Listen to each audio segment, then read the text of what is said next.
Good morning, buenos días a todos. If I may have your attention, I think we should start the day. And if you could produce the witness. Yes, sir, Mr. Chairman. We will bring in Mr. Juan Esteban Berger.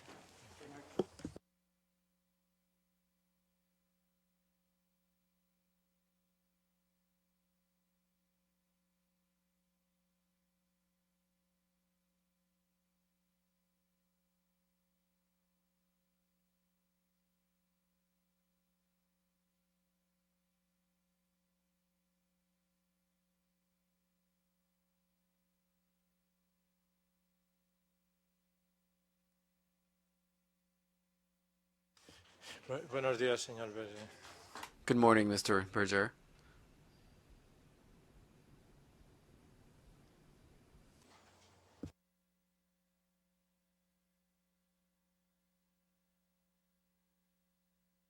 May I approach the witness to give him Yeah. witness statement? Yes.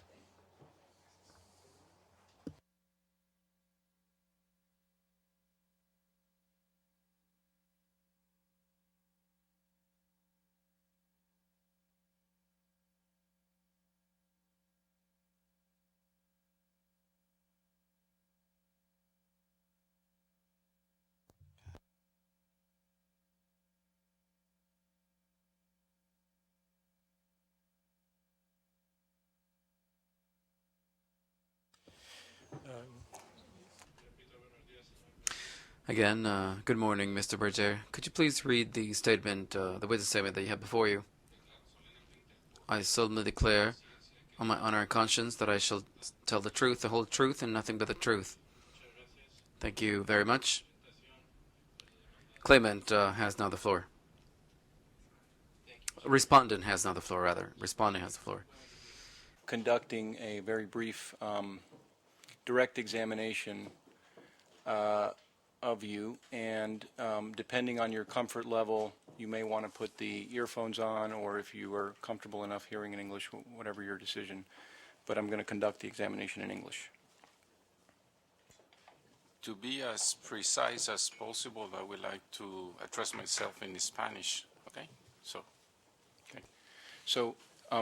there are earphones that you have before you, and there is an interpreter who will be interpreting everything that I say into Spanish so that you could hear in your native language the question.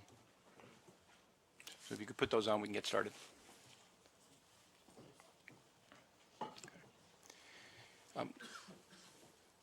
Perfecto. Very well. Mr. Berger, could you just very briefly introduce yourself to the tribunal and tell them a little bit about your background?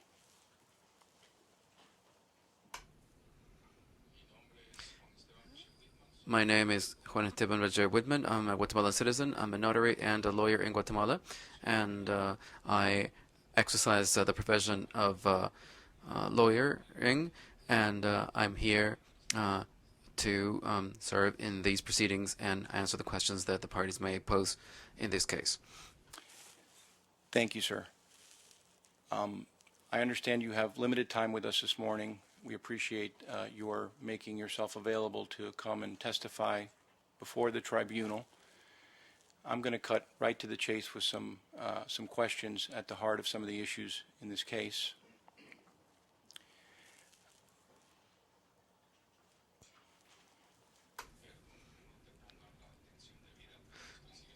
Excuse me if I'm not looking at you, son.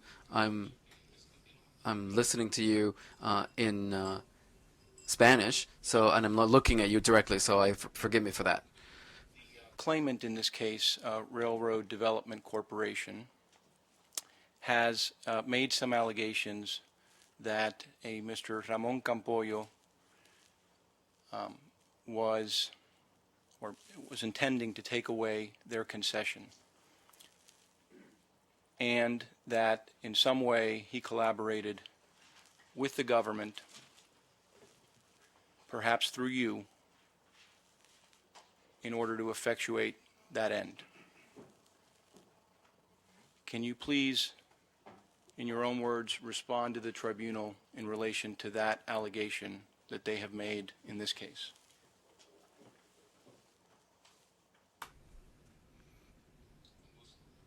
With pleasure. I'm making reference to the allegations made by the people from RDC, and with a lot of authority, I will state that this is false. It is false that Mr. Campoyo had used me to reach the President of the Republic to take away the concession of railway service. First, I would never avail myself to harm anybody that has an acquired right. And second, if that had been the intention of Mr. Campoyo, either manifest or indirect, I would have left the table and I would have said, I am not interested in supporting you in this issue. At no time did I hear that Mr. Campoyo said directly or indirectly that he wanted to take away the concession or any other right that Ferrovías de Guatemala had.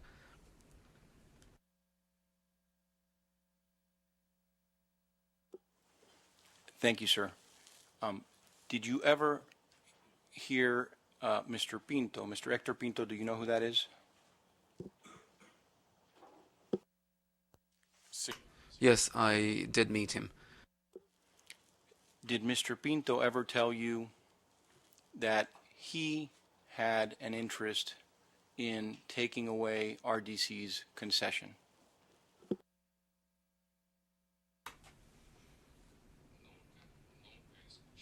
I never heard any of that. Mr. Pinto knew the way I was, and it would have been an unproportionate act on his part to have come to me and said, I want to take away the concession. I think this is actually outrageous. I am a very straight shooter, like my father, and if that had been the intention of Mr. Pinto, I would have never availed myself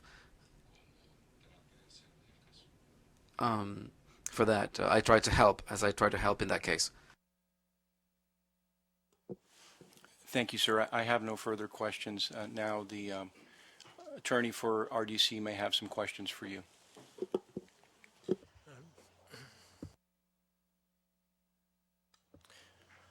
Mr. Foster.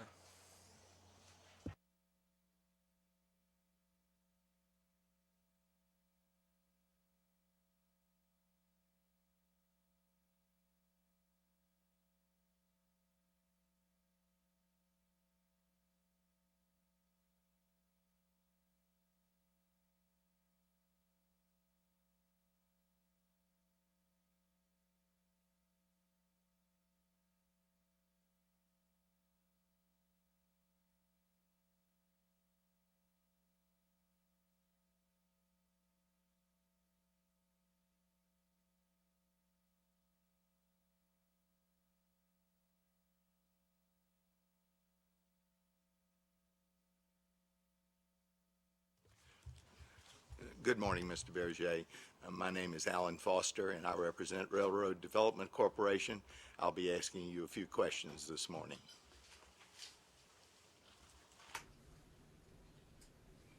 Good morning, Mr. Forster.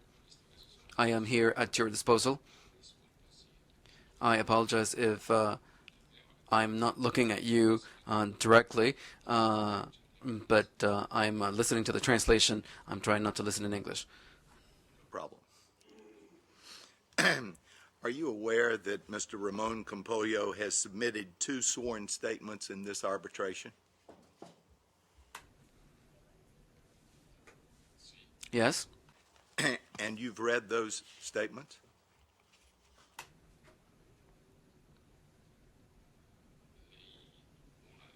I read a statement by Mr. Campoyo. I don't remember if I read a second statement by Mr. Campoyo. When was the last time you spoke to Mr. Campoyo?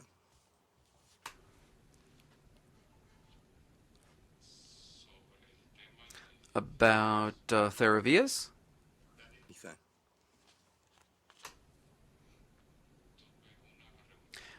I met with him about a month and a half ago.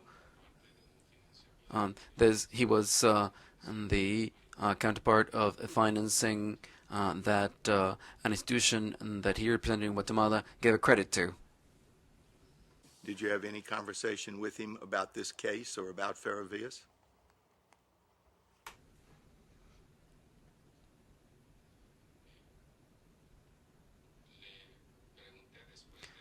After that meeting, I asked him whether he knew anything about the case, and he simply said, "Look, that's a problem, and I will probably have to travel to Washington to defend my name, defend my good name." Did you have any other substantive conversation about the case with Mr. Campoyo? None. No other substantial conversation. This was an incidental conversation in a hallway and without any other details. And prior to that time, when is the last time you spoke to Mr. Campoyo about Ferrovias?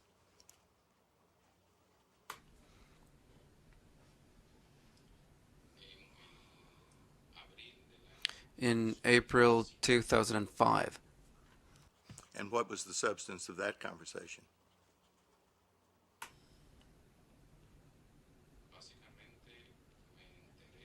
Basically, I found out that indeed it was adduced that Mr. Pinto had threatened people from RDC. I have no personal knowledge of this, and I felt free to call Mr. Campoyo, and I commented this to him. I found out about that situation, and I therefore told him, "Look, I don't know what's going on, but this is not what I expected from Mr. Pinto, if that indeed happened, if that was the case." You knew that Mr. Pinto represented Mr. Campoyo, correct? No. In my first statement, I indicated that I intimated that Mr. Pinto represented Mr. Campoyo because I met him through him in the Ciudad del Sur project, but at no meeting that I attended, Mr. Campoyo gave instructions, precise instructions to Mr. Pinto to do A, B, or C, etc. This was a deduction, as I stated in my first statement, but I don't have any personal knowledge of that. You knew that Mr. Campoyo owned the Ciudad del Sur project, correct?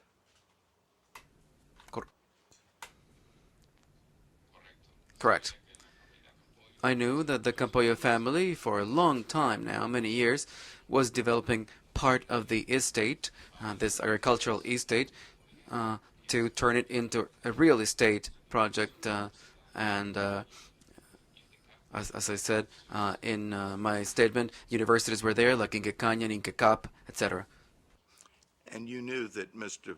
Pinto was the general manager of Ciudad del Sur for Mr. Campoyo, didn't you?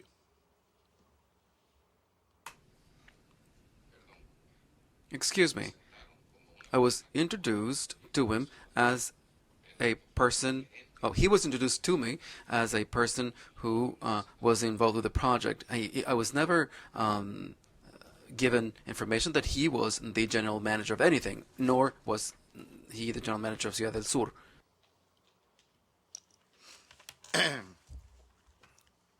Now, you're also aware that Mr. Fouché has submitted a sworn statement in this arbitration, correct? Correct. And you've reviewed Mr. Fouché's statement, correct? Correct. Is there anything in Mr. Fouché's statement that you believe is inaccurate or incorrect? Sorry, I'm just going to object to the nature of that question. He's asking him to verify whether each and every aspect of that declaration is correct, and I think he should be given an opportunity to read it here and respond to the question. Otherwise, I think it's not a fair question. I'll change the question. as best you remember Mr. Fouché's statement, can you recall anything in it when you read it that you thought was incorrect or incomplete? Sorry, I'm just going to assert the same objection, but if you can direct him to the statement, then maybe he could look at it and answer your question. Just seems to me it's not quite a fair question to ask whether everything in there is correct or not based on his recollection of it. Adrian, would you please show him Mr. Fouché's statement in the binder? If you have, Mr. Foster, any specific points in Mr. Fouché's statement, it would be helpful. I'm just going to let him read Mr. Fouché's statement.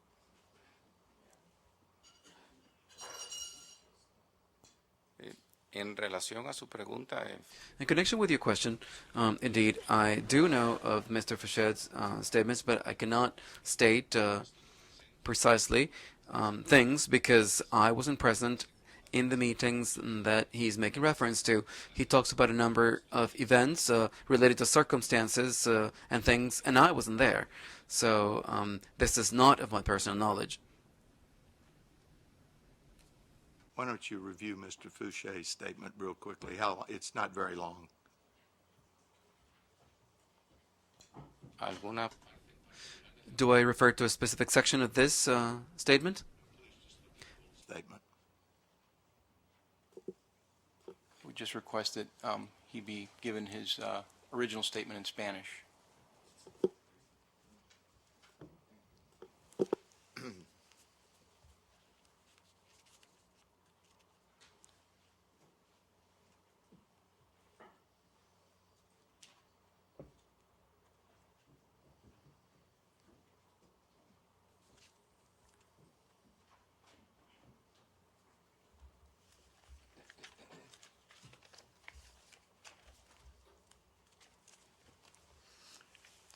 Looking at the statement now, do you see anything in it that's incorrect or incomplete? I'm not asking you to recall things about meetings that you weren't present. I'm just asking you to look at it and see if there's anything in it that you, from your own personal knowledge, recognize as being incorrect.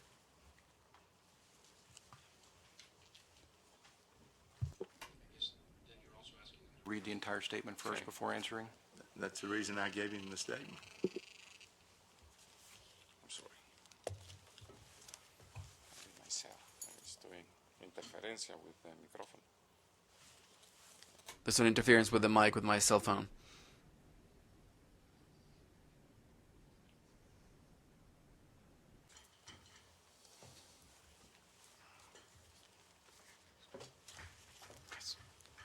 Now, if you'll look at Mr. Fouché's statement and read through it however much you need to tell me whether or not you see anything in it that you believe to be incorrect.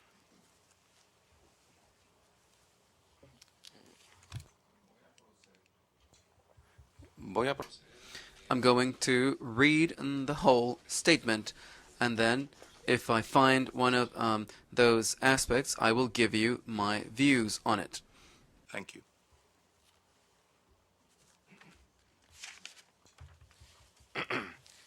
Mi nombre es Luis Pedro. My name is Luis Pedro Fuchesiani. I am legal age, a citizen of the Republic of Guatemala, resident of the city of Guatemala, Guatemala. I am competent in all. Skip the question. Skip the question. Well, let's do something else. You consider Mr. Fouché to be a good friend of yours, don't you? Correct. And you've had business dealings with him, correct?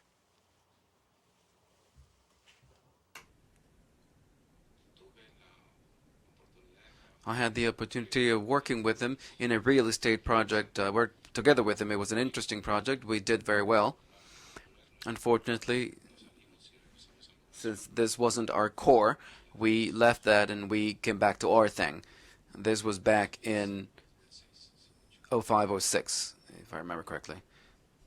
I'd like to direct your attention to a December 2004 meeting in Miami between Ramon Campollo and Feravias. You were invited to that meeting by Mr. Campollo, according to your statement, correct? That is correct. You were acting as Mr. Campoyo's lawyer at that meeting, weren't you?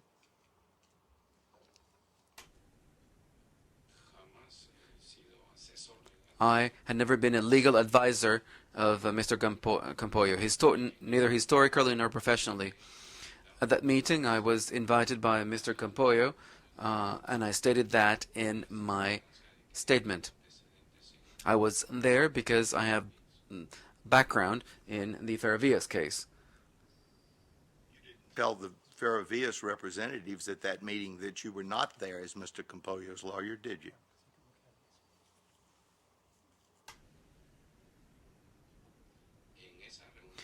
At that meeting, I was very specific, and I told them the capacity in which I was acting, as I stated in my witness statement. Now, saying or not saying that I was a lawyer of Mr. Campoyo, I think that maybe outside the scope of what it was said. I was very specific. I said that I was acting in my own behalf as Juan Esteban Berger Whitman, as an individual, as a person, and I wasn't representing anybody. I had a historical interest that linked me to everything that has to do with railroads. Are you telling us today that you specifically said to the Feravias representatives that you were not there as a lawyer for anybody, that you were there because of your interest in the railroad? Once again, no comment was made that I was a lawyer for Mr. Campoyo, and no comment was made that I was there as a lawyer. What it was said is that I was there in my own capacity, individually, as Juan Esteban Berger, representing Juan Esteban Berger Whitman, and I wasn't representing any other individual or third party or authority or any member of the team of Mr. Campoyo. I had never worked directly or indirectly with him in his team. Once again, oftentimes I've been the other party working for the bank that I represent. Mr. Campoyo told you that he was interested in meeting with Feravias in connection with his Ciudad del Sur real estate project, correct? Correct. Now, I think you've told us before, but let me see if I understand you, that his Ciudad del Sur project involved transforming agricultural land owned by him and his family that were on his sugar mill property into a mixed-use development of commercial, industrial, and residential activities, correct? Correct. And the railway right-of-way runs right through the land that comprised the Ciudad del Sur project, correct?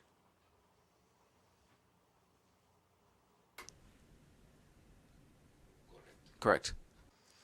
And the right-of-way, the railroad right-of-way also ran very close to Mr. Campoyo's Madre Tierra sugar mill, correct?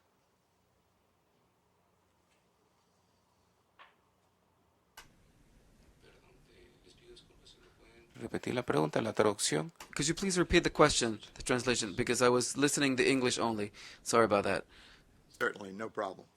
The railway right-of-way also ran very close to Mr. Campoyo's Madre Tierra sugar mill in Santa Lucia, correct? That is correct. And so both Mr. Campoyo's sugar mill and his Ciudad del Sur real estate project would benefit from the reopening of the South Coast Railway line, correct?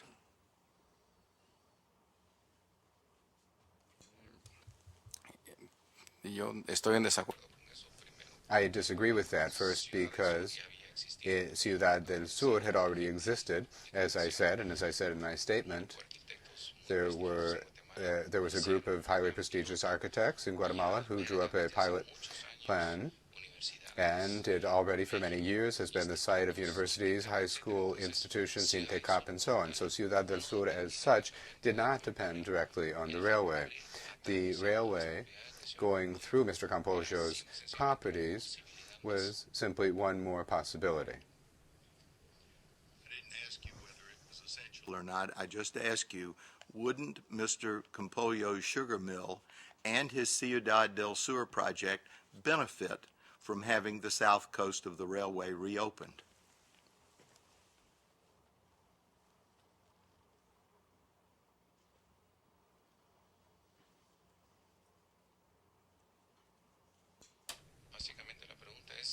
So basically the question is, were they going to benefit from the rail line? Is that the question? Si If at some point in time there were a rail line going through those properties and that could provide some service, obviously, I think there would be some benefit. Now, in your statement, you say that Mr. Campollo invited you to the December 2004 meeting with Ferrovías in Miami because of your previous involvement in preparing the bidding conditions for the Guatemala railroad system, correct?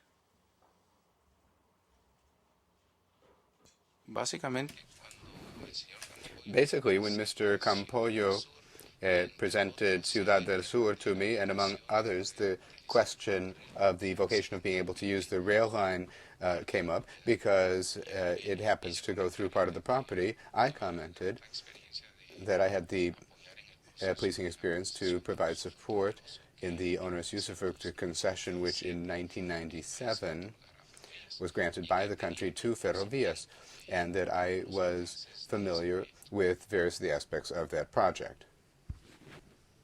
What was your connection with preparing the bidding conditions for the usufruct that Ferrovías ultimately got?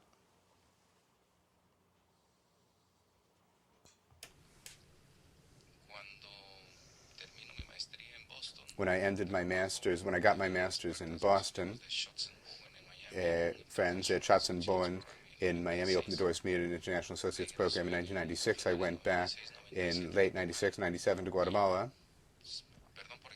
And I'm sorry for going on at length, but it's important to make reference to this. And in 1997, Fritz Garluman, the Minister of Communications, offered that I be the intervener of FEGUA, or the overseer of FEGUA, and he said, I'd be delighted to support you. My father was the mayor, but I said I can't not be. The best thing for me is to step back, not because I don't want to serve my country, but rather it doesn't look so good, my father being a public employee, for me to be involved in other institutions of the state. And so I recommended that a friend of mine, Andres Porras, who served as overseer, should meet him to see if he might be able to fill that spot. So that's my first observation. And I'd wait to make sure that you get the translation. I don't know if I can continue. You certainly may continue. Sí, puede Simply, what was your involvement in the preparation of the bidding conditions? What did you do in connection with preparing the bidding conditions? correcto. Yes. Seeing as I did not have a direct position, I was given an opportunity to work through the UNDP, which is not a Guatemalan institution, where I personally, nor did my father, see any conflict of interest in getting involved in the process in that way. And given my legal background, I began to work in putting together, from a technical, legal standpoint, the terms of the process for the concession of the railway service. It wasn't known whether the best thing would be to have a usufruct, to give a concession, to give a right of use. So part of my input was, among other things, technical legal elements, was to seek a structure which would legally make it attractive for an investor to become interested and to participate in the bidding process. So if I understand you correctly, you basically put together the structure of the bidding conditions upon which Ferrovías bid, correct?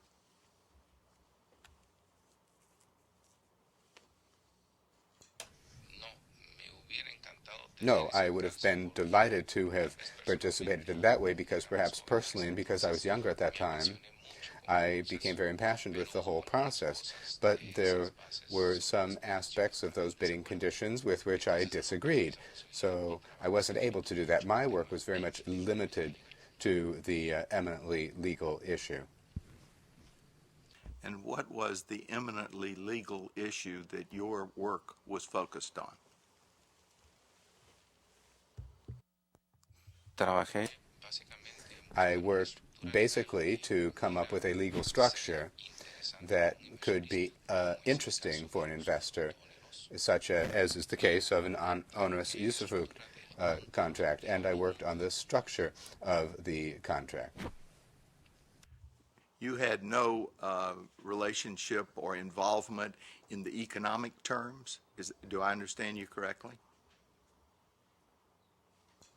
Así es. That's right.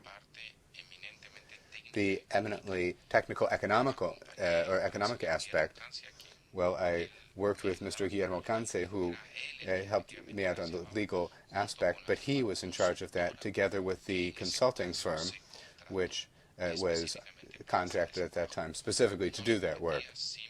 It was not up to me simply because my contributions in that respect would have been very limited. I'm not an expert in that area.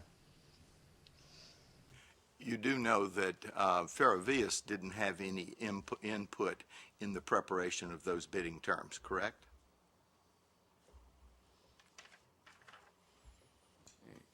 Por lo menos At least in the legal aspect, no. No participation. And as far as I know, in the process that was being put together, that there was any presence of Ferrovias so as to get involved in it at all? Not that either. But that's what I remember. I don't have personal knowledge of that.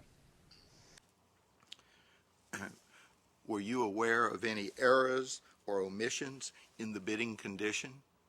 I'm sorry, I'm going to object. I think this is going way beyond the scope of the first and second statements that Mr. Berger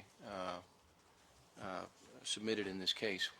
He makes mention a historical context that he participated in bidding terms, but to ask him now whether he is aware of any omissions or errors in bidding terms that were elaborated more than 14 years ago, I think is both beyond the scope and I'm not entirely sure what relevance at all it has in these proceedings.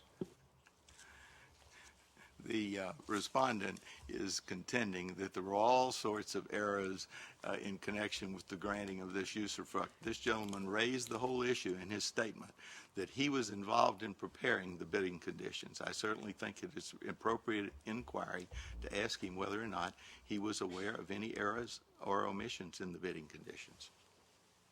If I just may, before you rule, he's not been tendered as either a factual witness or an expert in relation to the bidding terms.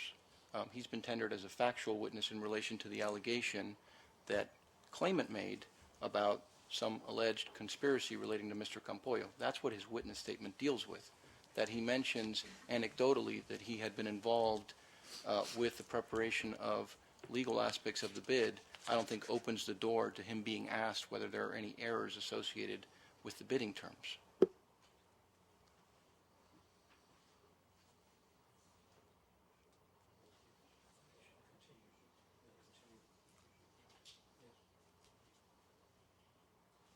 I think from our perspective, he has been mentioned that he was involved. You had raised issues, that there were problems with the bidding conditions. Señor Berger, por favor, responda. Mr. Berger, please answer the question to the extent that you remember the facts. So basically the question is whether the bidding terms as such were plagued by some error or were incomplete and so forth. Just to make sure that I actually do answer the question, Mr. Foster, please. Yes, that's the question. The bidding terms as such perhaps were plagued by being somewhat general in relation to what the rail service was at that time. But in terms of whether there was an error, there were authorities of the state who analyzed them. They analyzed the terms, and who undertook to remove any errors that there may have been in their support of the bidding process. That's what I remember. But I have I do have one very personal view on the bidding terms, which is that in effect, I was not in agreement with the 10% canon. But in terms of whether that changed, well, I didn't have any further input, and it wasn't up to me to make that determination. Terms that you weren't in agreement with.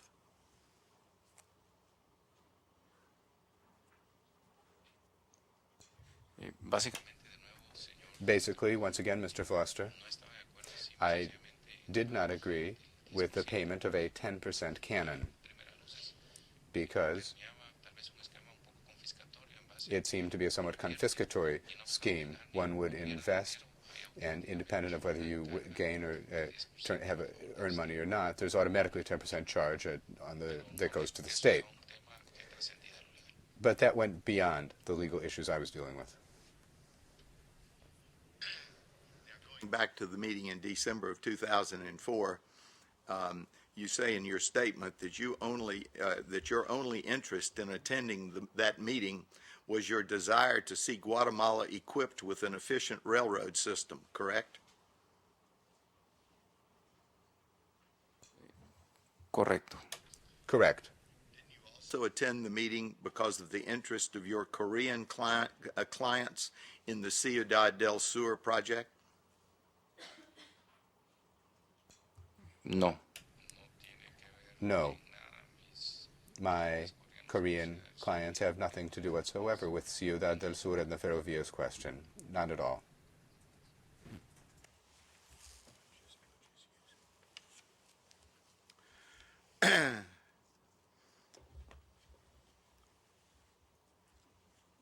Did you disclose to the Ferrovías people at the meeting that you were then currently in talks with Mr. Campollo regarding the interest of your Korean clients in Ciudad del Sur? No. I don't recall whether I raised that, but I doubt that it was an important element in relation to the Ciudad del Sur and Ferrovías question. It is a fact, is it not, that you were then engaged in talks with Mr. Campollo regarding the interest of your Korean clients in the Ciudad del Sur project? En ese momento, At that time, the interest of the Koreans, with respect to which I visited thread factories in Korea, was interesting, but poco probable. Textile factories, but for a textile factory, power is about 40% of cost, and so Ciudad del Sur wasn't so attractive. And given that the latitudes of Ciudad del Sur were not optimal for that because it's very hot, basically the possibility of some Korean company establishing itself there is quite limited and remote, given that just a few kilometers away in the north of the country there are various feasible microclimates which are particularly suitable for that, and Ciudad del Sur is not good for that. Question. I just refer you to the statement in paragraph 5 of your statement, your second statement, where you say, I attended that meeting with Messrs. Sin and Duggan because at that time I was in talks with Mr. Campollo regarding the interest of some Korean clients in his Ciudad del Sur project. You say that in your statement, don't you, sir? Correcto. Correct. I attended it, and as I say, I don't recall whether that issue came up. Nonetheless, in effect, the impact of the Koreans in Ciudad del Sur in relation to Ferrovías at that meeting was of no consequence. At that time or subsequently, did you become aware of the fact that Mr. Campollo had a narrow gauge railroad on his sugar property in the Dominican Republic?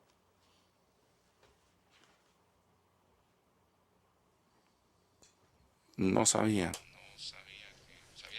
I did not know that. I knew that Mr. Campollo had a sugar interest in the Dominican Republic, but I didn't know that, in effect, that the railway was the backbone for the transport of the sugar.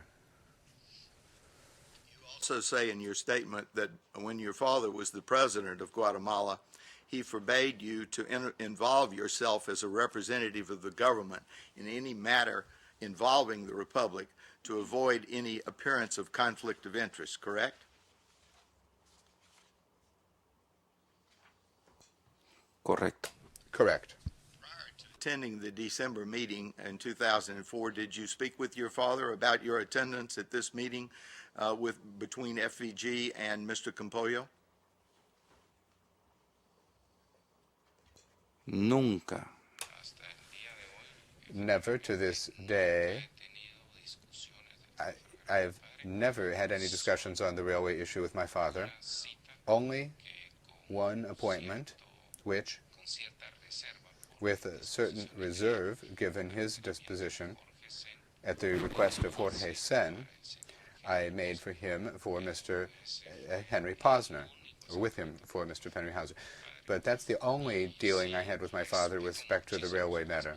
And I very much respect his disposition, and so I didn't want to head down that road with him. And so I was very much kept to myself in that respect. Don't you think that you're showing up at a meeting with Mr. Campollo and not telling anyone at the meeting that you were not representing Mr. Campollo? Don't you think that gave a quasi-governmental imprimatur to your appearance?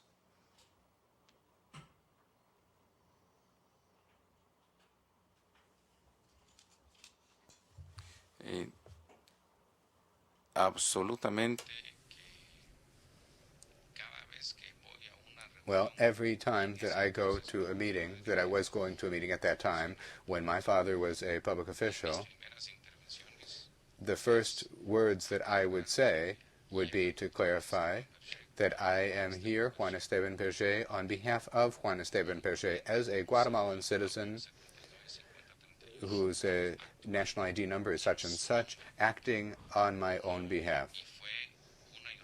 And time and again, this is what I said, as in other meetings where some public aspect would come to light, with respect to which my attitude, as has historically been the case, is to be restrained, to pull back, and so I was very emphatic in clarifying that I was not representing anyone, as I state in my statement. Let's turn to another subject. Adrian, would you please show him Exhibit C83, page 11?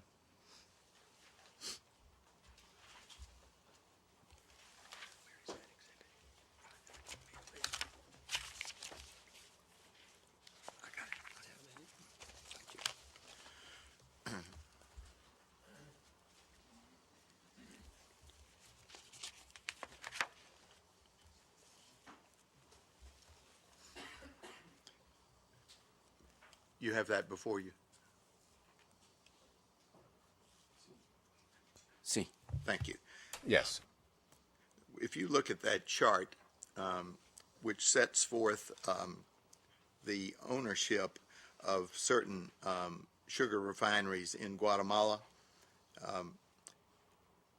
to your knowledge, is this chart correct?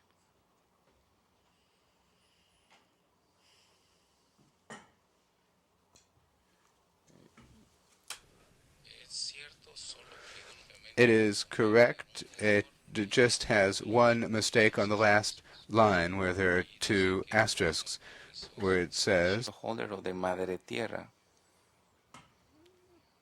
Así es. Ese dato no es. that information is not correct. It's false. Saying that no one in your family is or has been a shareholder in Madre Tierra Sugar Mill. Is that correct? Que yo tenga. As far as I know, no member of my family, Whitman family, has been or has any partnership or relationship with the Madre Tierra sugar mill. we may be confusing the language as between English and Spanish. I actually ask you, let me rephrase it so it'll be clearer. You're telling us that no member of your family has any economic interest whatsoever in the Madre Tierra sugar mill, correct?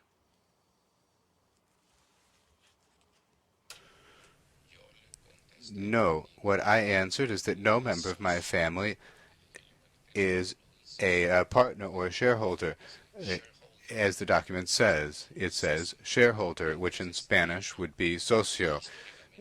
So no one, as far as I know, ever in the Whitman family has had any such partnership type or shareholding type relationship on the sugar mill issue or in respect to any other issue as far as I know. Implicitly telling us that there is an economic interest. What is the economic interest that any member of your family has in either Madre Tierra or the Concepcion sugar mills? Sorry, I'm just going to object to the characterization of the implication from his prior answer. I think the witness should be asked that question directly. Could you please ask the question? Does any member of your family, to your knowledge, have any economic interest whatsoever in the Madre Tierra or Concepcion sugar mills? In Madre Tierra, none. In Concepcion, very proudly, my great-grandfather built it screw by screw and started it up and consolidated it as a corporate group with Ingenio Pantaleon.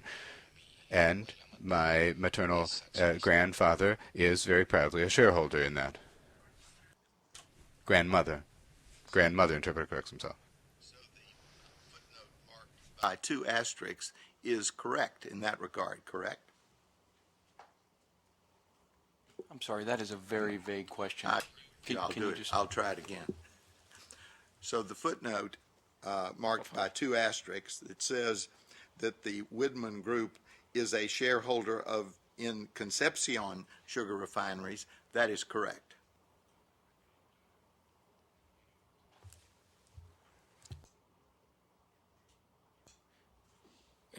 In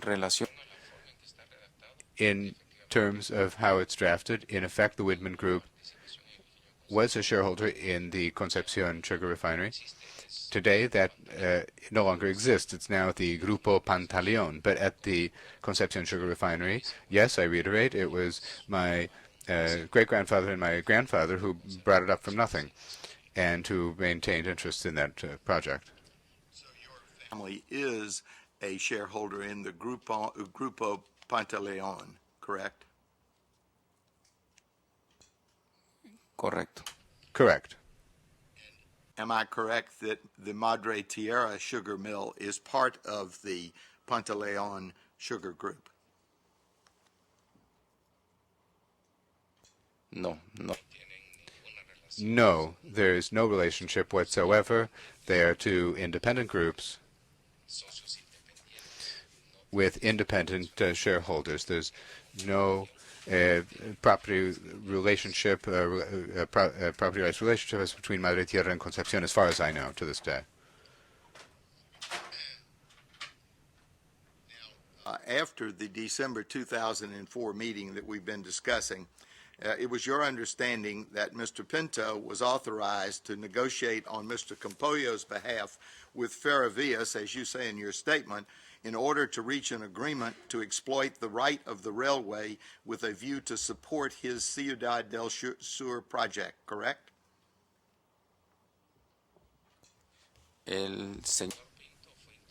Mr. Pinto was introduced by Mr. Campollo in the Ciudad del Sur matter, and I never heard that Mr. Campollo had authorized and told him, look, sit down with Esteban and negotiate with Ferrovías. I did not hear that was the case. I never said that. I was never part of Mr. Pinto's team, and so I have no personal knowledge that Mr. Campollo has given direct instructions to Mr. Pinto along those lines. I deduced, as I said, at the first meeting, that as I'd met Mr. Pinto through Mr. Campoyo in the Ciudad del Sur, that I deduced that Mr. Pinto acted in representation of Mr. Campoyo, but I had no personal knowledge of that. That was a personal deduction on my part. Now, did Mr. Campoyo ever tell you at any point that Mr. Pinto was not authorized to negotiate with FVG on his behalf?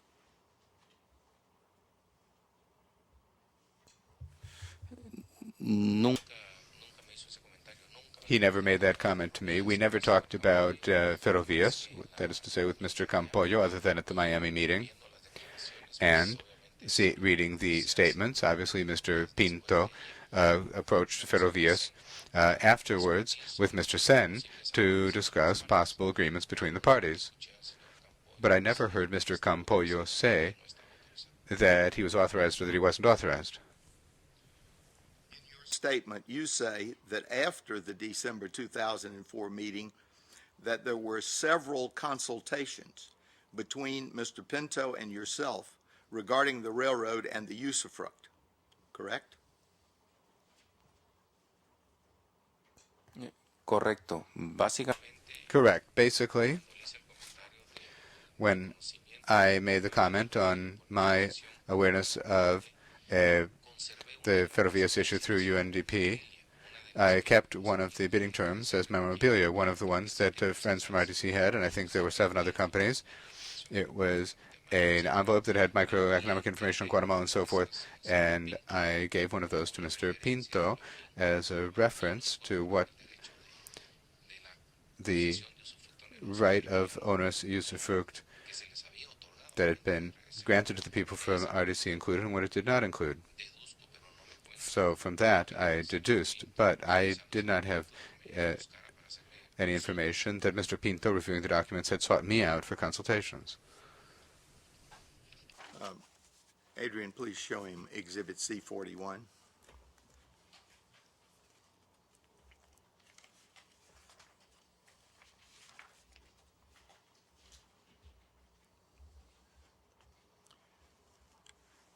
The cover of C41 is an email of which you received a copy, correct? Correcto. And attached to that email is the Desarrollos G proposal dated March 9, 2005, correct?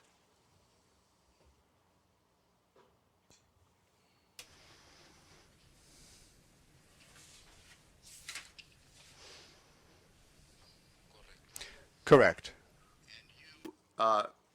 Agree in your statement that you took at least you made at least some review of the attached Desarrollos G proposal, correct?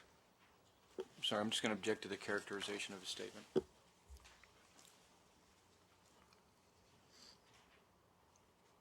You did review the attachment, the Desarrollos G proposal, didn't you? Lo hojeé por. I glanced at it for a few short moments. Now, on whose behalf were you glancing at this for a few short moments? Bajo. In the same nature as the relationship which I personally led me to speak with Mr. Pinto when I gave him the document on the bidding terms. It's a matter of good faith to say, here is this, and from that document, well, eventually there were doubts, and he would consult me, but there were many technical doubts in respect of which I could not give him answers. I did not have the technical authority. I did not have more eminently technical knowledge. So I would open it up, review it with in good faith, and Juan Esteban Berger, acting as the person hired by the UNDP to put together the bidding terms and the legal structure in that process. Were you still acting on behalf of UNDP when you were reviewing this proposal? Perdón, no es. I did not hear your question. I was acting on behalf of what? UNDP. You said that the reason you were involved in all of this is because you had been hired by UNDP. And my question is, when you reviewed this proposal, were you still employed by UNDP? I'm sorry, I'm going to object to the characterization of his testimony. He's mischaracterizing what the witness said today. I don't believe I am.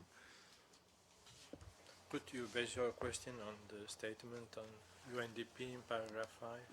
I have a very simple question. When you reviewed the Desarrollos G proposal, were you still employed by UNDP? No. No. Then on whose behalf were you reviewing the Desarrollos G proposal? A título, It was, I was doing this personally as a citizen of Guatemala, as a person who had gathered some information on the railway issue. You knew who the beneficial owner of Desarrollos G was, didn't you? no. No. I don't know who the owner was for Desarrollo. Well, the other party named in the Desarrollos G proposal is Ferrovías, right?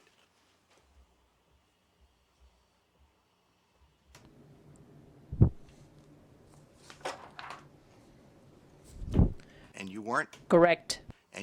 acting on behalf of Ferrovías, were you? Correcto. Correct. Doing a proposal for some entity known as Desarrollos G, and you're telling us that you didn't even know who Desarrollos G was or who owned it? Correcto. En el tema de Correct. In connection with Desarrollos G, I received the document via Mr. Pinto, and also he entrusted me with the document. Therefore, out of good manners, I reviewed the document, but for Mr. Pinto to tell me this is my company, this is Mr. Campolo, this belongs to Pedro Perez, he never did so. And upon reading the document and looking at the contents with due respect, I thought the document was not pertinent to what was being intended. In April 2005, you learned about some alleged threatening statements that Mr. Pinto had made to Ferrovías in which he invoked your name, correct?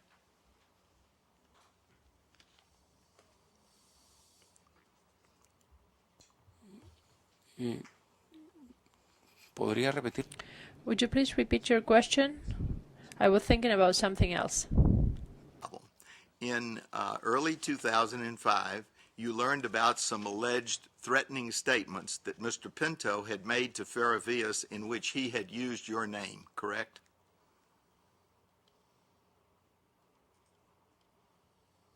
Correcto. Es Correct. I heard from Pedro Cuchet, my good friend, that at some meeting a comment was made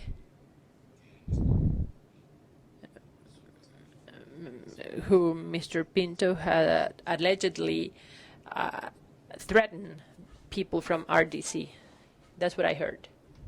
Please accept my representation that in Mr. Fouché's statement, he says that you were the one who told him that you had heard that Mr. Pinto had allegedly made these statements. Which is it? Did he tell you or did you tell him? Él me dijo a mí. He told me. He mentioned to me that that comment had been made, or that he had heard that that comment was made. Fouché's statement also says that you were very upset that Mr. Pinto would be saying such threatening statements in relation to you. Is that correct? Es correcto. That is correct. I was never before had my name been used in this way or and I cannot verify what Mr. Pinto did or not because I was not there. But I think that my history is excellent, and I don't know why my name was mentioned back then.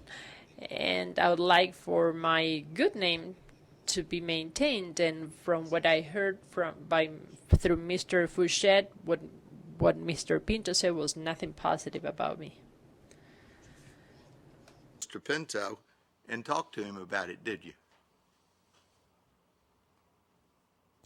No, I did not talk to Mr. Pinto when this happened because indeed, based on what Mr. Fouchet told me, and also based on the attitude of Ferrovia's representatives at that meeting,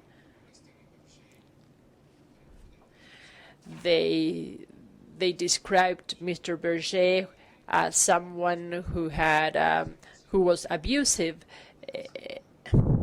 and as I am doing it today, I think that I never approached Mr. Dugan, sir, to clarify this. I think that if something is in doubt, we should go and face the situation and try to clarify our own situation.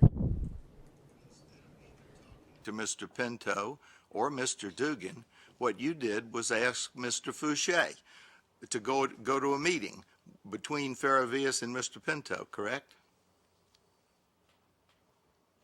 ¿para qué caso en particular? In what case?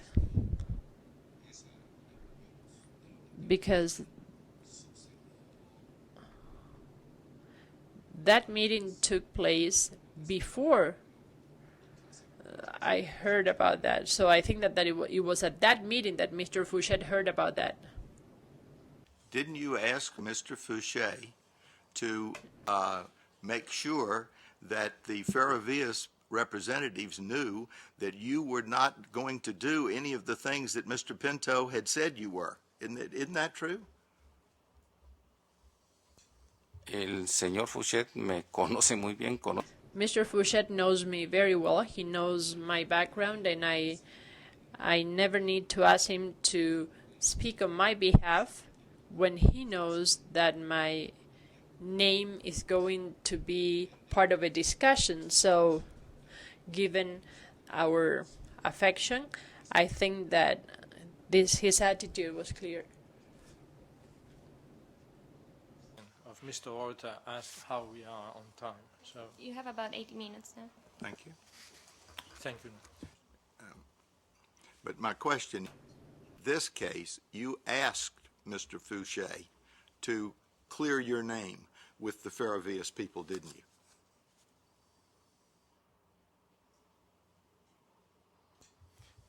de lo que efectivamente Based on what was said when Mr. Fouchet was not there, and given my trust of Mr. Pedro, I wanted for him to repeat my connection with the project to help the project, but as for clarification and clearing my name, that's something that I would rather do myself. You didn't call Mr. Pinto, and you didn't call anybody from Ferrovias, did you? Yes, I did talk to Mr. Silva. I left my office, I drove my car and met with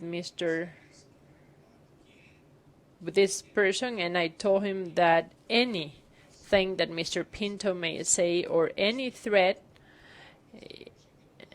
about Mr. Berger has nothing to do with the threat, and my name and my good faith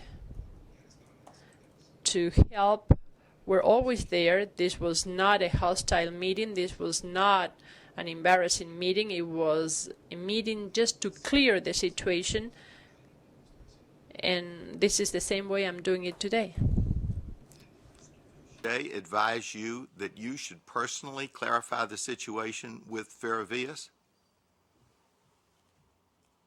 El señor Mr. Fouché, based on that meeting where he was not present there, but where it was said that Mr. Pinto made those statements, he made that comment to me, and my comment was, I am going to talk to them, and he said, I agree.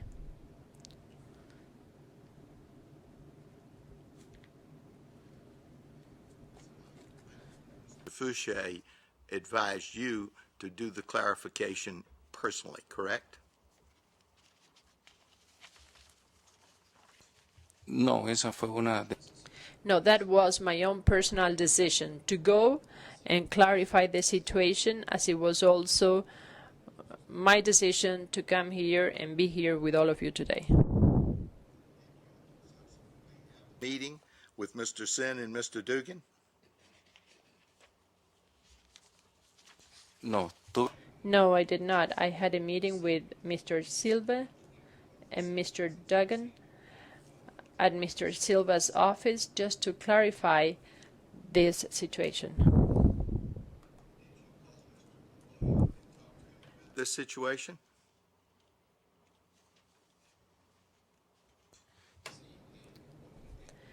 Yes, I talked to him about what happened, and I called him. I was very surprised because I had heard that Mr. Pinto had decided to make some statements that were quite sensitive in connection with the threat. Something that involved you, you immediately went to his boss, Mr. Campollo. Isn't that true? no es cierto. No, that is not true. Because whenever Mr. Pinto talked to me, I did not turn around and talk to Mr. Campollo. But in this case, it was because there was an alleged threat against someone, and it was important for Mr. Campollo to be informed. Thought Mr. Campollo, as Mr. Pinto's boss, could do something about it. Isn't that true?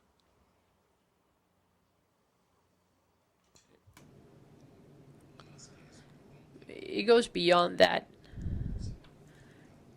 At no time Mr. Campollo, as the boss of Mr. Pinto, was going to question Mr. Campollo whether Mr. Pinto is always making this type of sharp remarks. The reason you called Mr. Campollo to get him to do something about this problem with Mr. Pinto. Isn't that true?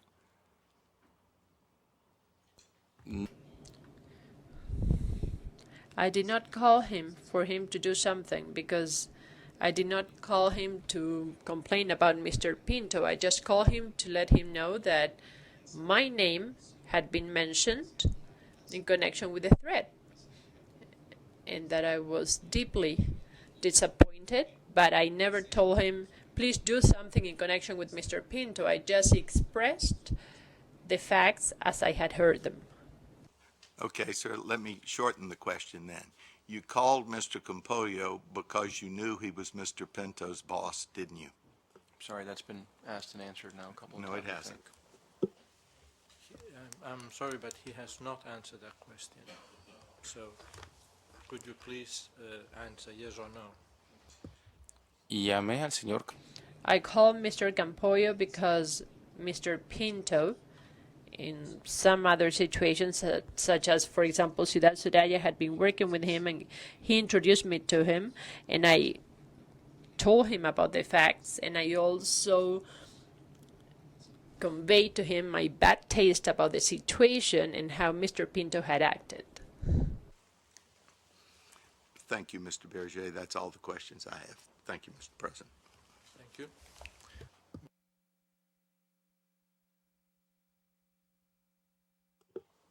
Thank you, Mr. Chairman.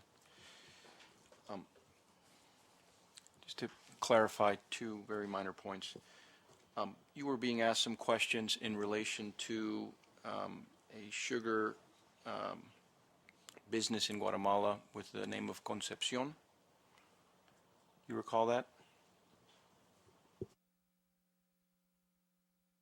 Perdón, what would be the question? I'm sorry. ¿Cuál es la? You were asked some questions by Mr. Foster about a sugar business in Guatemala called Concepcion, correct? Correcto. Correct.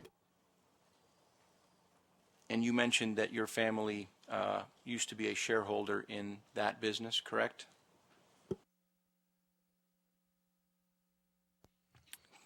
Correcto. Correct. Does the Concepcion, to your knowledge, does the Concepcion, strike that, let me start the question again. To your knowledge, does Mr. Campoyo or anyone in his family, or did Mr. Campoyo or anyone in his family ever have any shareholder relationship or economic interest in the Concepcion sugar mill?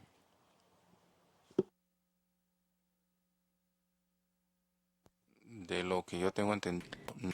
Based on my knowledge, no, there was no relationship.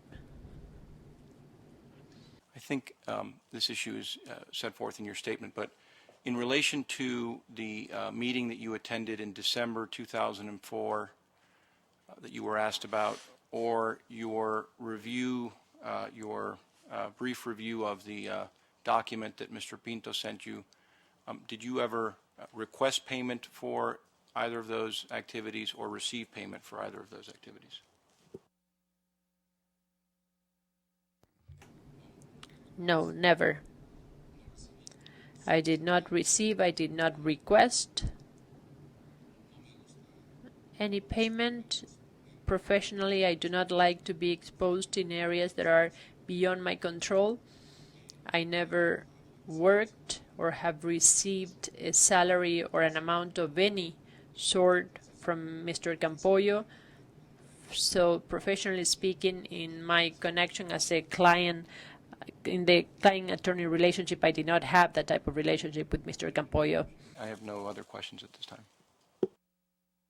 Thank you, Mr. Horta. I think Mr. Eisenstadt has some questions. First, thank you very much for appearing personally. I know that it may have been an inconvenience, and we appreciate it very much.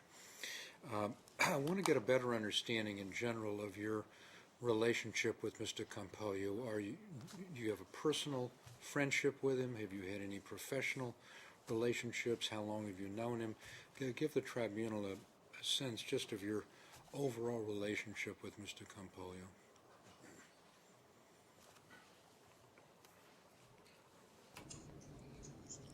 With pleasure, Mr. Eisenstadt. And I don't know about, I have to leave to take a plane in a couple of hours, so I don't know, David, could you please let me know how much time I have left? 10:15 now, so he has a 12:30 flight. And so I just mentioned to him yesterday that we would try to get him out of here if possible by around 10:30 so that it's an international flight, so that he made it to national on time. I'm just responding so that he knows where we are in terms of time. En relación. In connection with Mr. Campoyo, I met him socially. I never had a business relationship, and I don't have it now. He is a very dynamic business person. He's very respected in Guatemala. And as a person, he never approached me for any sort of illicit proposal or indecent proposal.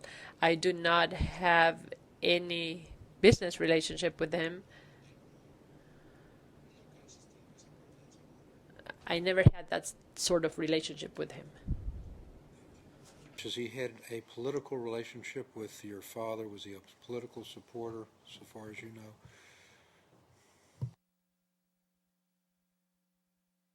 know? He never had a political relationship with my father.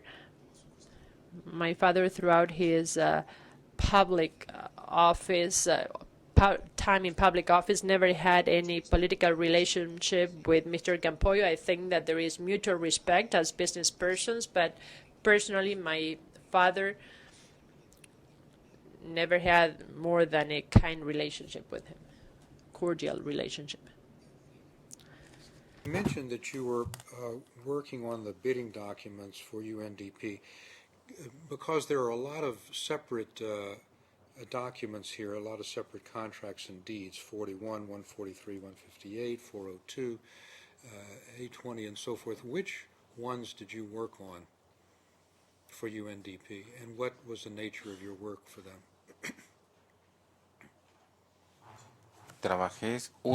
I worked only on the records for the contract, and that was the one that was later on modified. That was the one used for the bidding process, and there were some meetings held by RDC and the ministry, and I never saw the final contract. I never read it. I was never invited to participate in those meetings. My job concluded, unfortunately, when RDC appeared in Guatemala to bid for the usufruct. On the bidding documents, the RFP, not on any of the specific deeds, is that correct? Correct. I never saw any of the other documents, and I never read the scope of those documents. I heard about the contracts in the documents, but I never read them, and I never read what was finally agreed. Simply because I got to my job finished and I lost interest. Did you hear about any legal arguments about defects in any of the contracts? Did that come to your attention? No escuché. No, I never heard of any legal defect. I heard of Lesibo just through the newspapers, and I heard from Jorge Sen some of their bad impression during 2003, during the administration of the previous president, where the relationship was not the best and they had some issues, but they were not even legal issues, rather operational issues.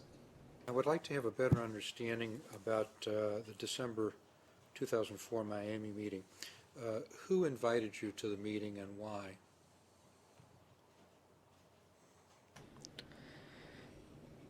I was invited by Mr. Campoyo, and he was going to be there. I had concluded a vacation with my family, so I was going to be in Miami, so I had no issues in attending that meeting. What do you believe was his reason for asking you to come? I mean, there are a lot of others who might have come. What was his reason for calling you and asking you to attend? And were you surprised that you were asked to come?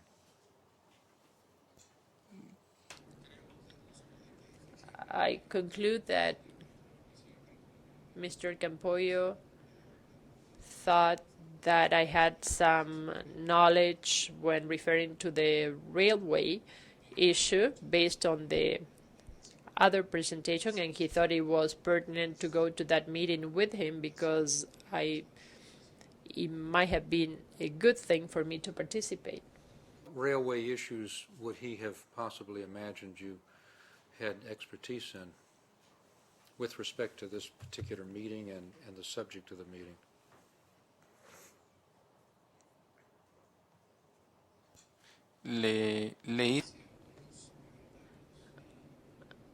I made some comments to him about ferrovías and the knowledge I had about the information I had in connection with the problems and also the displacements and the investments in La Trocha, but these were personal opinions, and the information I had was not information that he may have had about the railway system.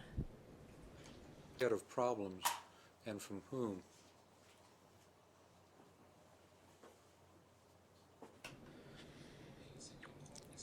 Mr. Jorge Sen at a meeting told me that they were very sad. They thought that they had no support, that they had been abandoned, that some of the commitments had not been fulfilled among the parties, and that they believed in the railway system and that they wanted to move forward with it. And I was very sympathetic to that because I have always believed in the railway, and I always thought that the opportunity in 1997 was a good one to move forward with the project. And Mr. Campolo would somehow have known of the conversation with Mr. Sen? Is that the reason why you think you were invited? No recuerdo haberle comentado de que I don't remember telling him that I had a meeting. I don't even remember whether the meeting with Mr. Sen was before or after going to Miami, and I apologize because it was a very casual meeting, but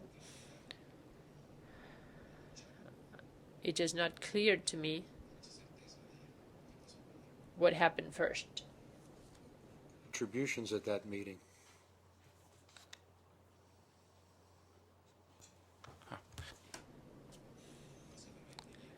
Basically, I went there to listen to what was said. I introduced myself. I explained my role, and I thought that it was interesting for a business person who has a certain position in Guatemala to meet with business persons from the U.S., and I thought that the synergy could have been positive. Was one of the subjects at the meeting the extension of the railway line to the south and to the Ciudad del Sur area? sí, If my memory serves me right, I think that one of the topics was to discuss how sugar could reach the south coast using the railway, that railway line or a different one, but it was how the sugar was to reach the southern coast. Inform us about the nature, as you remembered, of that conversation. Who was saying what about the extension of the railway? What position was being taken by Mr. Campollo and the others at the meeting?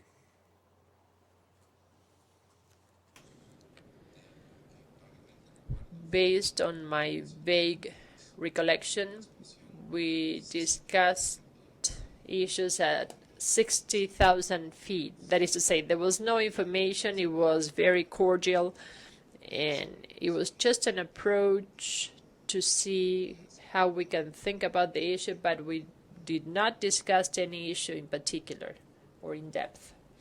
Are you aware that Mr. Pinto was a longtime employee of Mr. Campollo?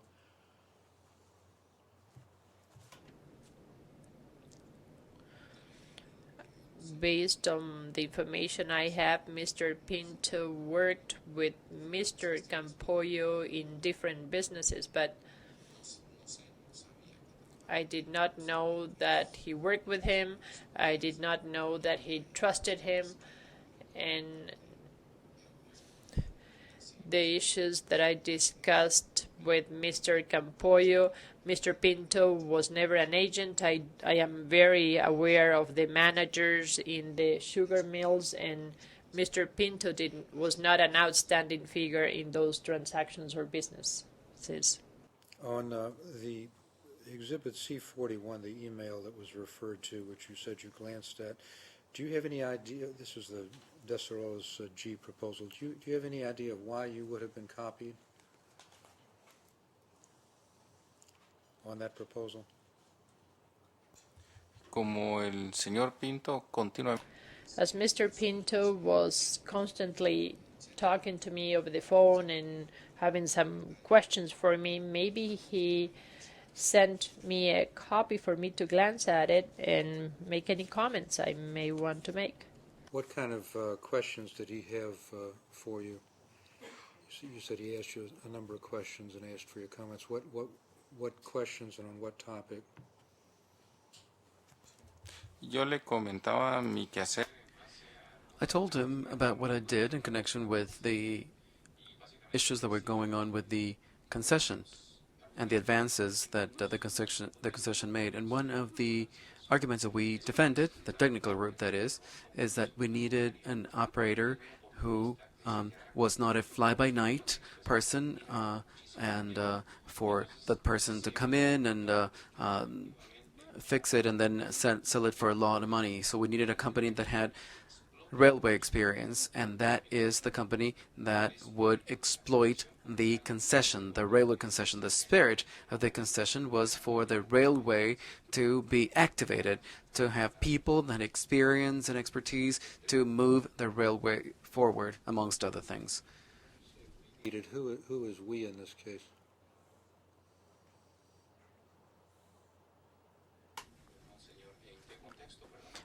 When did I say that exactly?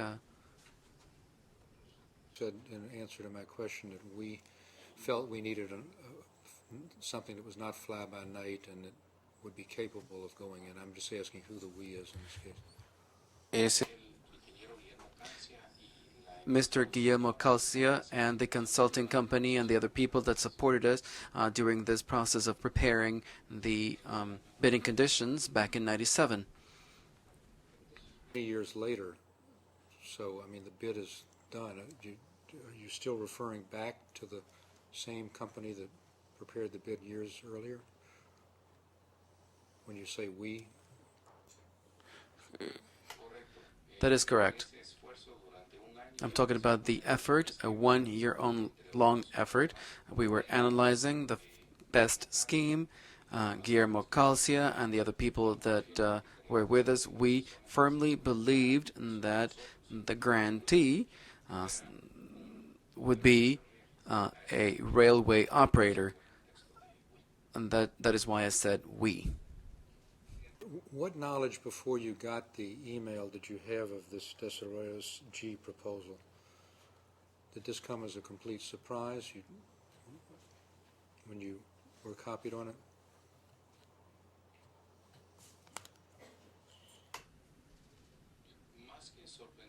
More than surprised, well, more than surprised, excuse me, what? More than surprised, well, basically, he sent me an email, and, you know, I answered his phone calls when he had a question. I thought it was something incidental and somewhat infantile. With respect to the April 5, 2005 meeting, where you mentioned that you were concerned about the nature of Mr. Pinto's statements and that you then called Mr. Campollo. Why would you have called Mr. Campollo? He was not present at the meeting. What was the reason for calling Mr. Campollo?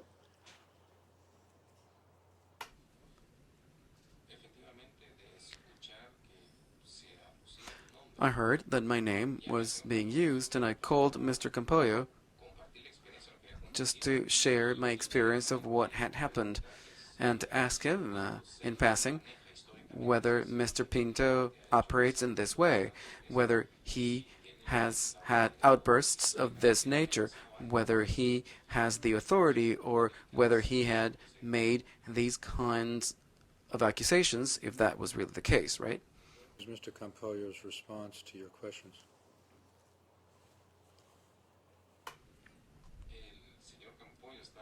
Mr. Campollo was stupefied. He was more surprised than I was when hearing these events, when hearing about these events. And then he took action and he said, well, to protect your good name, I'm going to make sure that they know that I'm not directly involved in this. I'm not quite clear on why your good name was involved. I understand the threats that were made, but were they made about you, or were they made about Faravillas? I'm not sure why you felt your name was being somehow indicted. Maybe you can clarify that for us. Of course. As it is stated in the statements, and as it's stated by the people from RDC, one can lead to believe that when Esteban Berger in good faith, helped Mr. Pinto. Mr. Pinto has access to Mr. Berger to take out and put in concessions, and this is absurd. That is why my name appears in this process. Sorry, did someone at the meeting make that accusation?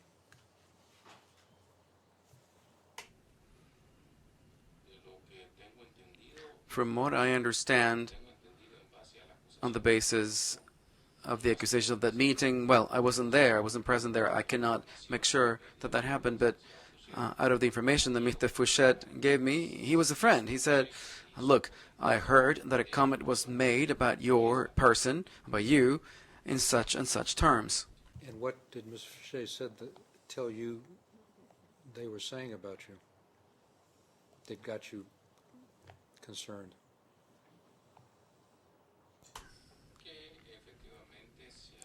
That indeed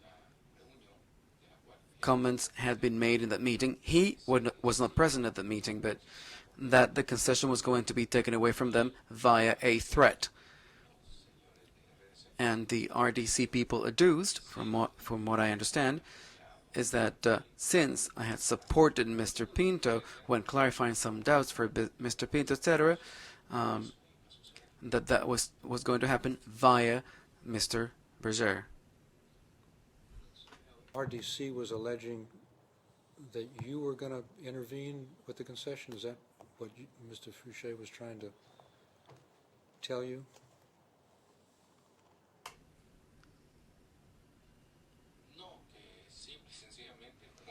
No, and that Juan Esteban Berger, as a person who independently had given some thoughts that unfortunately, because of the fact that I was the son of the president, perhaps one could believe that he had some way of having an incidence on his father. But this is just conjecture. This was just conjecture, purely. And you felt, obviously, that that's incorrect, that you wouldn't have such a role to play.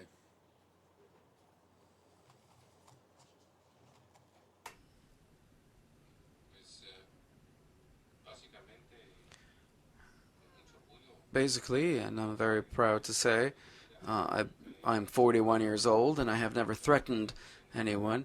I had never I had never been involved in the public sector, trying to cause direct or indirect damage to anyone. So I felt alluded to personally when this transpired. Question, and I will let you get your plane. The allusion to you was made, as you understood it, from Mr. Fouché, by whom?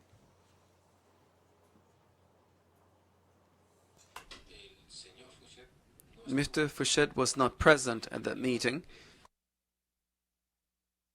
and he was quite tight-lipped. It was almost like a gossip. He said, "Look, I heard that this happened, that these threats were being made, and that out of Mr. Accounts Fouchette, I got that on the basis of what he heard, and because I trust him, it is that I felt that I had been alluded to." And tell you from whom he might have heard this, or did he? He did not tell me. Correct. I hope you'll have a good flight. Mr. Horta, do you have any questions? I do not. Mr. Foster, do you have any? One question. Secretary Eisenstadt referred you to Exhibit C41, the email concerning Desiderios G, and that you were copied on. In addition to yourself, that email shows that a gentleman by the name of Juan Buiton was copied. You know that Mr. Buiton is Mr. Campollo's personal lawyer, don't you?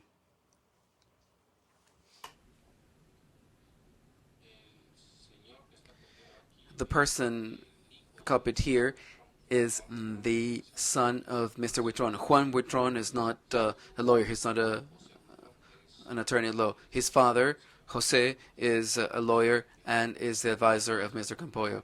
But Juan Huitron was copied here. Senor Berger, Mr. Berger, thank you very much for being here with us and for cooperating with the tribunal. And I hope that you make your flight. Thank you very much. With all due respect, thank you, Mr. Foster. Thank you to all the parties. And I always tried to provide support and clarify as much as we can. We wish to do that in Guatemala. I'm sorry I have to rush out, but this is the only way in which I was able to come here and meet this commitment. We are at the disposal of the tribunal to provide our support in anything that we may. Thank you very much. You may step down. now the 20-minute break of procedural order 11, and then we will reconvene at, it will be, let's reconvene at 5 of that clock, because that clock is a little bit late. So let's reconvene at 5 to 11 of that clock, and we will break, as I had mentioned earlier this morning, at 12:20. Thank you.